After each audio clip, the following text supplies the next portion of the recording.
नमस्कार साथियों, स्वागत है आप सभी का हमारे YouTube चैनल ज्ञान कामना पर। तो दोस्तों, आरपीएससी यानी राजस्थान लोक सेवा आयोग सेकंड ग्रेड टीचर 2024 के लिए ऑनलाइन फॉर्म कैसे भरा जाता है, इस बारे में इस वीडियो में आपको स्टेप बाय स्टेप जानकारी देने वाला हूं, यानी फॉर्म भरकर आपको दिखाने वाला हूं। तो चलिए फॉर्म भरना शुरू करते हैं। और इसके लिए सबसे पहले आपको अपनी खुद की एसएसओ आईडी में लॉगिन करना पड़ेगा और इसके लिए आपको एसएसओ आईडी के लॉगिन पेज पे आना पड़ेगा।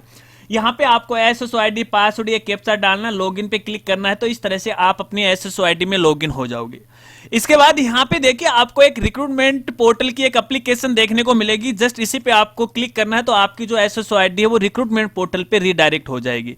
अब यहाँ पर आने के बाद राइट साइड में देखिए आपको ऑनगोइंग रिक्रूटमेंट का एक सेक्शन है वो दिखाई देगा।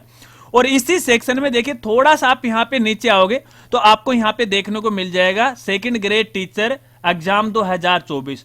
और जस्ट इसी के आगे आपको अप्लाई नाउ का ऑप्शन मिलेगा, इस पर आपको यहाँ पे क्लिक करना है। लेकिन फॉर्म भरने से पहले खास जानकारी मैं आपको देना चाहूंगा, यदि आप पहली बार ये फॉर्म भर रहे हैं तो सबसे पहले आपको ओटीआर यानी वन टाइम रजिस्ट्रेशन करना पड़ेगा, क्योंकि उसके बगैर आप ये फॉर्म ही नहीं भर पाओगे। ओटीआर रजिस्ट्रेशन कीजिएगा, अपना पेमेंट है वो कर दीजिएगा। अगर आप पहले से ही ओटीआर का रजिस्ट्रेशन कर चुके हैं, पैसा उसका भुगतान कर चुके हैं, तो फिर आप ये फॉर्म भर सकते हो। लेकिन फिर भी यदि आपने ओटीआर की केवाईसी नहीं की है तो पहले केवाईसी कंप्लीट कीजिएगा। कैसे केवाईसी की जाती है, ओटीआर का रजिस्ट्रेशन कैसे किया जाता है, इन सभी के अलग से वीडियो हैं जिनका लिंक आपको वीडियो के डिस्क्रिप्शन में मिल जाएगा, वो देख लीजिएगा। यहां पर अपन केवल फॉर्म भरने की प्रोसेस है वो बता रहे हैं। तो जैसे आप अप्लाई नाउ पे क्लिक करोगे तो देखिए यहां पे सब्जेक्ट का नाम आपको दिखाई देगा। अब आप जिस भी सब्जेक्ट के लिए फॉर्म भरने चाह रहे हो जस्ट उसी पे आपको यहां पे क्लिक करना है। मैं यहां पे आपको हिंदी का जो फॉर्म भरने की प्रोसेस बताऊंगा। हालांकि यहां पे देखिए सभी सब्जेक्ट की फॉर्म भरने की जो प्रोसेस है वो एक जैसी है, इसको लेके आपको कंफ्यूज कतई नहीं होना है। जैसे आप यहां पे इस पे क्लिक करोगे तो सबसे पहले आपके ओटीआर की इंफॉर्मेशन दिखाई देगी। अगर यहां पे देखिए आपके ओटीआर में कैटेगरी गलत हो गई है तो पहले कैटेगरी को आपको अपडेट करना है। और ओटीआर ही गलत हो गया है तो भैया फिलहाल आप अपने ओटीआर में करेक्शन नहीं कर सकते हैं, क्योंकि आरपीएससी इसके लिए केवल एक मौका देती है। अगर आपने वो एक मौका भी गवा दिया तो फिर ओटीआर में आपका अपडेट है वो नहीं होगा। तो इसको लेके माथाफोड़ी नहीं करना है, सीधा आपको अपना फॉर्म भरना है। फॉर्म भरने के लिए आपको प्रोसीड वाले ऑप्शन पे क्लिक करना है। यहाँ पे देखिए फॉर्म की 3-4 स्टेप है, इन्हें आपको कंप्लीट करना है। अब सबसे पहले यहाँ पे देखिए कैंडिडेट का नाम है, उसके पिता का नाम है, उसका जेंडर है, उसकी जन्म तिथि ऑटोमेटिक आ जाएगी, क्योंकि यहाँ पे देखिए ओटीआर से आई है। इसके बाद कुछ जानकारी आपको मैनुअल भरना है, जैसे माता का नाम आपको भरना पड़ेगा। आपकी कैटेगरी है वो आपको यहाँ पे SC ST आवश्यकता अनुसार सेलेक्ट कर लीजिएगा। अगर आप डिसेबिलिटी ग्रुप से हैं और जो भी आप पे लागू होता है कर लीजिएगा, नहीं लागू हो रहा तो नॉट एप्लीकेबल पे आपको यहाँ पे सिलेक्ट है वो करना है। इसके बाद यदि आप मैरिड हो तो मैरिड कीजिएगा, अन्यथा अनमैरिड कीजिएगा, या फिर कोई विधवा तलाकशुदा तो आवश्यकता अनुसार सेलेक्ट कर लीजिएगा। यदि ऊपर आपने मैरिड को सिलेक्ट किया है तो आपको अपने जीवन साथी का नाम है वो लिखना पड़ेगा। जीवन साथी के पिता का क्या नाम है वो आपको यहाँ पे लिखना पड़ेगा। इसके बाद आपकी शादी कब हुई है वो शादी आपको यहाँ पे वो सिलेक्ट है वो कर लेनी है, उसकी डेट है वो सिलेक्ट करनी है, ठीक है। इसके बाद यहाँ पे देखिए आपके बच्चों की संख्या आपको भरनी पड़ेगी 1 जून 2002 से पहले और इसके बाद। तो यहाँ पे देखिए 2 संख्या दी गई है। 1 जून 2002 से पहले बच्चों की संख्या है तो डालिएगा, नहीं है तो 0 कीजिएगा। उसके बाद कितने हैं वो संख्या डालिएगा, जैसे मैं यहाँ पे 1 डाल रहा हूं तो देखिए टोटल संख्या यहाँ पे आ जाएगी। इसके बाद यहाँ पे आपका एक मोबाइल नंबर डालना है, यहाँ पे व्हाट्सएप नंबर आपको यहाँ पे डालना है, यहाँ पे ईमेल आपकी ऑटोमेटिक दिखाई देगी, यहाँ पे आपका आधार नंबर है, यहाँ पे आपकी जन आधार आईडी वो दिखाई देगी। ये चेक कर लीजिएगा, ये इन्फॉर्मेशन ऑटोमेटिक है वो आ जाएगी। इसके बाद यहाँ पे देखिए आवेदन के लिए अगर आप राजस्थान के अनुसूचित क्षेत्र से हैं तो आपको यस करना है, अन्यथा आपको यहाँ पे नो करना है।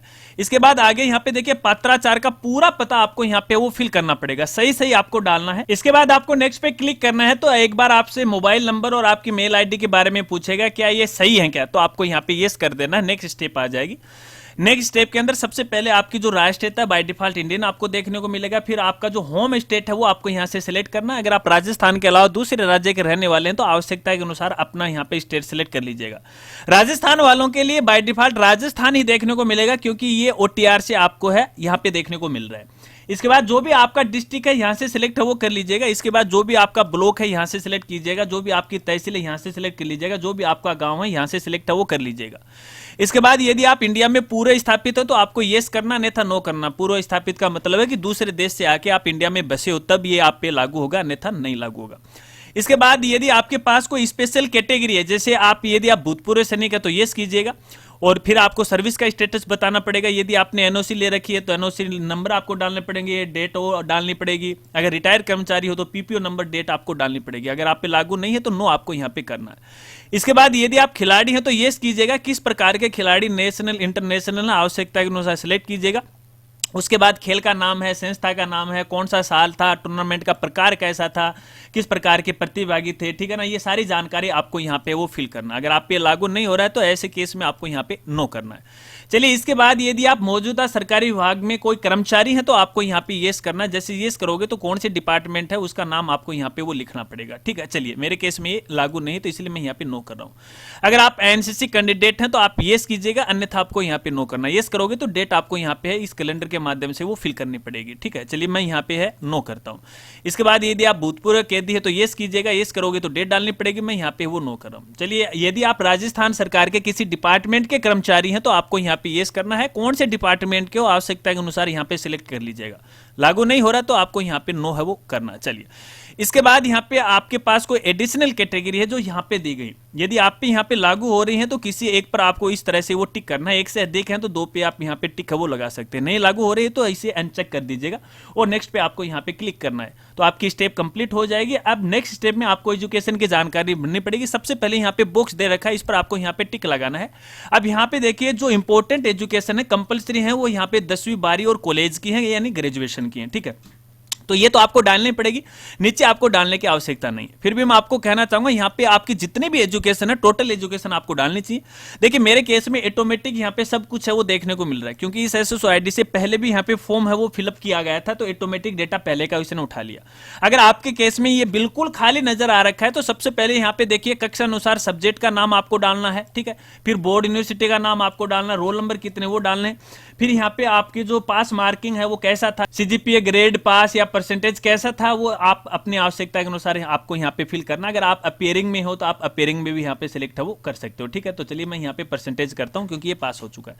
इसी तरह से आपका पास वर्ष कौन सा था, साल को सिलेक्ट करना, कितने परसेंटेज थे आपको यहाँ पे फिल करना है। तो सभी जानकारी आवश्यकता के अनुसार आप फिल कर दीजिएगा। इसके बाद आगे देखिए, एक और जानकारी आपसे पूछी जा रही है, पोस्ट परफॉर्मेंस, यानी पोस्ट की वरीयता, जो कि फिलहाल आप पे यहाँ पे लागू नहीं हो रही है। अगर आप यहाँ पे क्लिक करोगे तो देखिए क्लिक नहीं हो रहा है, तो इसको लेके माथाफोड़ी बिल्कुल भी नहीं करनी है, क्योंकि आरपीसी के द्वारा कई भर्तियों के फॉर्म भरवाए जाते हैं तो उनका फॉर्मेट है, सबका अलग अलग होता है। लेकिन जब यहाँ पे अलग भर्ती का फॉर्म भरवाते हैं तो कुछ ऐसी चीजें फॉर्म में रह जाती हैं, तो यहाँ पे जो लागू नहीं होती है उसकी आवश्यकता नहीं होती, फिर भी ये चिपका डालते हैं। तो इसको लेके आपको भ्रमित नहीं रहना है, इसे छोड़ दीजिएगा।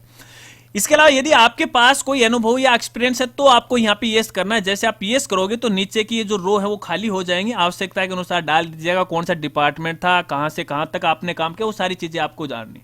अगर एक से अधिक एक्सपीरियंस है तो यहाँ पे ऐड कर लीजिएगा। तो नीचे यहाँ पे देखिए, फिलहाल ये बोल रहा है कि भैया पहले वाले में आपने डेटा नहीं भरा तो अगला वाला आप कहाँ से लेके आओगे, ठीक है ना। तो मेरे केस में ये लागू नहीं हो रहा, तो यहाँ पे साथियों को मैं कहना चाहूंगा ये उसी केस में आपको करना है जब आप किसी सरकारी डिपार्टमेंट के एम्प्लॉय हो तो आप पे लागू होगा। अन्यथा प्राइवेट सेक्टर में यदि आप काम कर रहे हो किसी स्कूल में, भैया मुझे 2-4 साल हो गए पढ़ाने को लेकर, तब आप पे लागू नहीं होगा, इसका कोई फायदा आपको यहाँ पे नहीं मिलने वाला है, तो इसे खाली छोड़ दीजिएगा। चलिए, इसके बाद आपको यहाँ पे नेक्स्ट पे क्लिक करना है। तो यहाँ पे इनका डिस्क्लेमर आएगा कि भैया आपने जो भी एजुकेशन क्वालिफिकेशन भरी है वो हमारे अनुसार सही है, आगे किसी प्रकार का कोई चेंज वगैरह वगैरह वो सारा निर्णय आरपीसी का होगा। इसका सीधा सीधा मतलब ये समझ लीजिएगा। तो दोनों बॉक्स पे आपको टिक लगाना है, सेंड ओटीपी पे आपको क्लिक करना है। तो ऐसे में आपके मोबाइल नंबर और मेल आईडी पे एक ओटीपी आएगी, वो ओटीपी आपको यहाँ पे डालना है। ओटीपी डालने के बाद आपको वेरीफाई ओटीपी वाले ऑप्शन पे क्लिक करना है। तो ऐसे में देखिए आपकी ओटीपी वो वेरीफाई हो जाएगी, ओके पे आपको यहाँ पे क्लिक करना है, तो नेक्स्ट स्टेप आ जाएगी।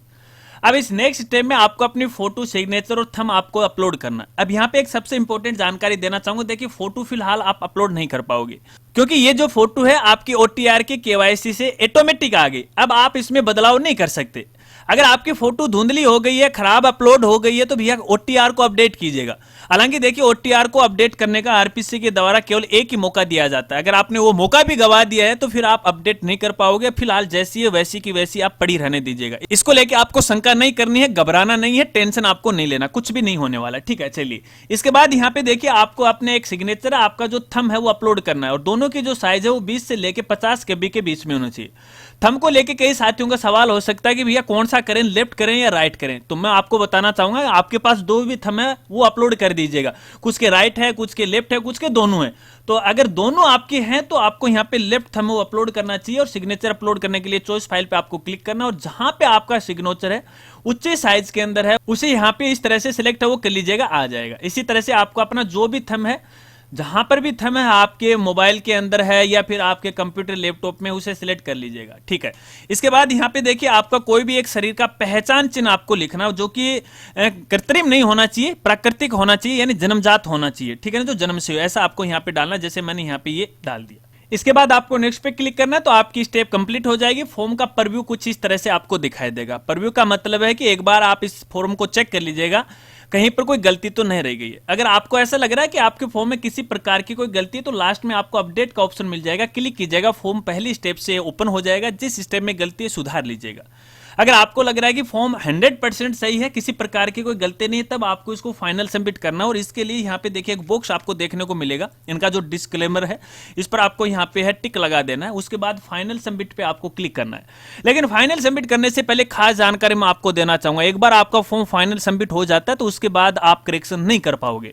अगर करेक्शन आप कर भी पाओगे तो इसके लिए आरपीसी को आपको 500 रुपए का एक्स्ट्रा चार्ज वो देना पड़ेगा। तो यार काहे को 500 रुपए दो, पहले अच्छी तरह से इसे चेक कर लो ना आप, ताकि किसी प्रकार की कोई समस्या ही नहीं आए, ठीक है। अब जैसे आप फाइनल सबमिट पे क्लिक करोगे आपका फॉर्म फाइनल सबमिट हो जाएगा। फाइनल सबमिट के दौरान यहाँ पे देखिए आपसे पेमेंट है वो दोबारा नहीं लिया जाएगा, क्योंकि कई साथी बार बार मेरे से पूछेंगे पेमेंट तो लिया ही नहीं, फॉर्म फाइनल सबमिट हो गएगा। तो भैया आपको बताना चाहूंगा, देखिए ओटीआर का एक बार जब पेमेंट हो जाता है ना, तो इसके लिए आप बाद में है अलग अलग जो फॉर्म है वो बिल्कुल फ्री में भर सकते हैं। तो एक बार यहाँ पे ओटीआर का पेमेंट हो गया, आपके फॉर्म का भी पेमेंट हो गया, दोबारा आपको पेमेंट करने की आवश्यकता नहीं है। मेरे केस में फिलहाल मैं इसे फाइनल सबमिट नहीं कर रहा हूं, आप फाइनल सबमिट कर लीजिएगा। जैसे आपका फॉर्म फाइनल सबमिट हो जाएगा तो आप इसे भरा हुआ आवेदन फॉर्म डाउनलोड है वो कर सकते हैं। लेकिन देखिए आगे की जानकारी मैं इसलिए नहीं दे रहा हूं क्योंकि कई बार ऐसा होता है कि जैसे कोई टेक्निकल एरर आ गया, लाइट चली गई, बैक प्रेस हो गई, कोई सर्वर इश्यू आ गया, आपका फॉर्म फाइनल सबमिट नहीं हुआ, तो फिर आप अपने फॉर्म को फाइनल सबमिट कैसे करोगे। इसके लिए एक बार मैं होम पेज पे जाता हूं, आपके लिए वापस यहां पे रिक्रूटमेंट सेक्शन में आता हूं, और आपके बाद देखिए जैसे अपन यहाँ पे अप्लाई पे क्लिक करेंगे और सेम सब्जेक्ट पे अपन यहाँ पे देखिए क्लिक करेंगे तो यहाँ पे कहाँ गया, हिंदी में किया था हमने। तो जैसे हम यहाँ पे क्लिक करेंगे तो ये बोलेगा भैया देखिए you have already applied for this post, यानी इस पोस्ट के लिए आपने फॉर्म है वो भर दिया, लेकिन हमारा फॉर्म तो फाइनल सबमिट नहीं हुआ, तो फिर इसे फाइनल सबमिट करेंगे कैसे। तो भैया इसके लिए यहाँ पे देखिए माई रिक्रूटमेंट का ऑप्शन आपको मिल जाता है, या फिर होम पर जैसे क्लिक करोगे तो यहाँ पर भी आपको मिल जाएगा, इस पर आपको क्लिक करना है। अब जो जो फॉर्म आप फिलहाल भर रहे हैं जो फाइनल यहाँ पे सबमिट नहीं हुआ है, तो देखिए यहाँ पे उसका नाम दिखाई देगा सबसे ऊपर, ठीक है ना। जैसे हमारे केस में यहाँ पे हिंदी का था, और जस्ट इसी के आगे आपको अप्लाई नाउ का ऑप्शन नजर आएगा, इस पे क्लिक कीजिएगा, फॉर्म की पहली स्टेप ओपन हो जाएगी, नेक्स्ट नेक्स्ट करते जाएगा और लास्ट में इसे फाइनल सबमिट कर दीजिएगा। जब आपका फॉर्म फाइनल सबमिट हो जाता है तो देखिए यहाँ पे उसी फॉर्म के आगे मैं आपको दिखाना चाहूंगा, हालांकि ये दूसरा है, देखिए फर्स्ट ग्रेड का है, ठीक है। तो जस्ट उसी के आगे व्यू एप्लीकेशन का आपको नाम दिखाई देगा, तो इसका मतलब है कि आपका फॉर्म है वो फाइनल सबमिट हो गया। फॉर्म को डाउनलोड करने के लिए इस पर आपको यहाँ पे क्लिक करना है, तो कुछ इस तरह से फॉर्म आपको दिखाई देगा। जब आपका फॉर्म फाइनल सबमिट हो जाएगा तो फोटो के ऊपर बारकोड दिखाई देगा, यहाँ पे देखिए डिपार्टमेंट का लोगो दिखाई देगा, और यहाँ पे देखिए एक एप्लीकेशन नंबर आपको दिखाई देगा। अगर ये तीनों चीज आपको दिखाई दे रही है तो इसका मतलब है कि आपका फॉर्म है वो फाइनल सबमिट हो चुका है। प्रिंट करने के लिए यहाँ पे प्रिंट का ऑप्शन है, क्लिक कीजिएगा, पीडीएफ फाइल में सेव कर लीजिएगा। और वैसे भी आपके एसएसओ आईडी पे हमेशा के लिए सुरक्षित है, कभी भी आप इसे डाउनलोड है वो कर सकते हैं। तो दोस्तों इस प्रकार से आपको आरपीएससी सेकंड ग्रेड टीचर भर्ती 2024 के लिए ऑनलाइन फॉर्म भरना है। अगर फॉर्म भरते समय आपके सामने किसी प्रकार की कोई समस्या आ रही है या फिर कोई आपका सवाल है तो बेझिझक आप मेरे साथ वो शेयर कर सकते हैं, आपकी मदद करने में मुझे खुशी होगी। अगर वीडियो जानकारी आपको अच्छी लगी तो वीडियो को लाइक कीजिएगा और ये जानकारी अपने दोस्तों के साथ जरूर शेयर कीजिएगा। मिलते हैं फ्रेंड्स अगली एक नई वीडियो के साथ, तब तक के लिए जय हिंद जय भारत।